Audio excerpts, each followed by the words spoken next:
hypothetically, if you were forced to leave ECW in the mid to late 90s and had both WWF and WCW offering you similar contracts to jump ship, which company do you think you would have chosen? The WWF's Attitude Era or WCW's NWO era?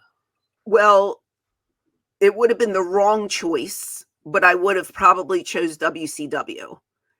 And we all know it would have been the wrong choice because they went under right after we did.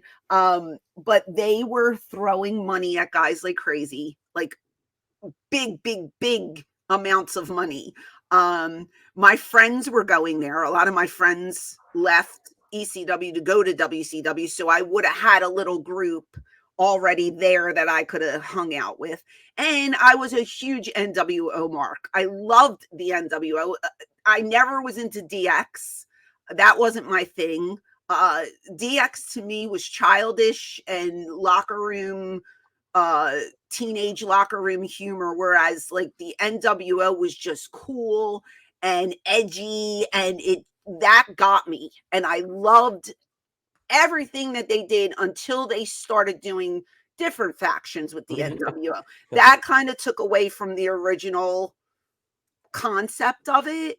But man, I love them so much, and I enjoyed watching it as a fan. So I think I would have went with WCW, and I would have lost my job a year later.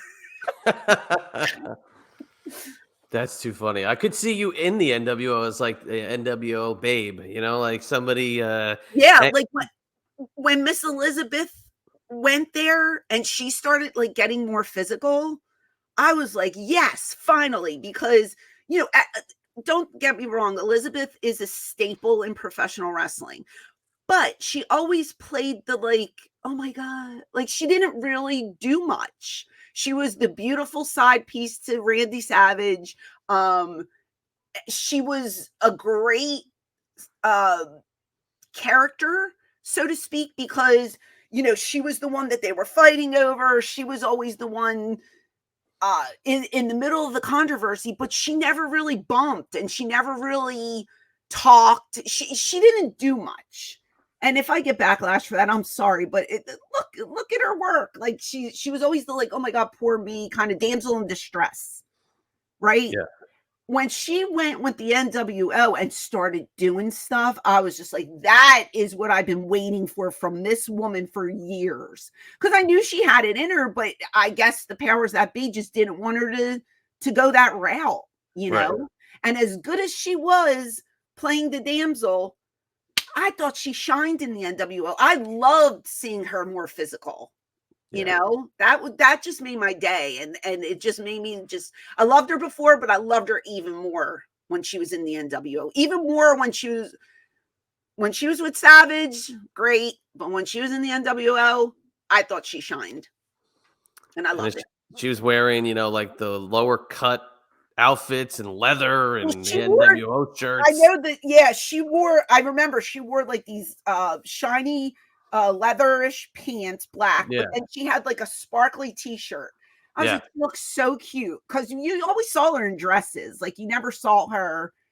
And then she would come out with the little NWO shirt, and then I think like she slapped somebody, and then she like jumped on somebody. I was like, yes, I love this, Miss Elizabeth. Like, this is what I'm waiting for, because I love when the girls get physical.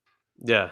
So they used her in the beginning of the storyline. They used her as like a huge pawn in like the mind games aspect of, you don't know who's going to turn next. Like, she was a huge part. But I could see if you went there, they'd use you in like the seductress role, and they'd put you in like, I could see them.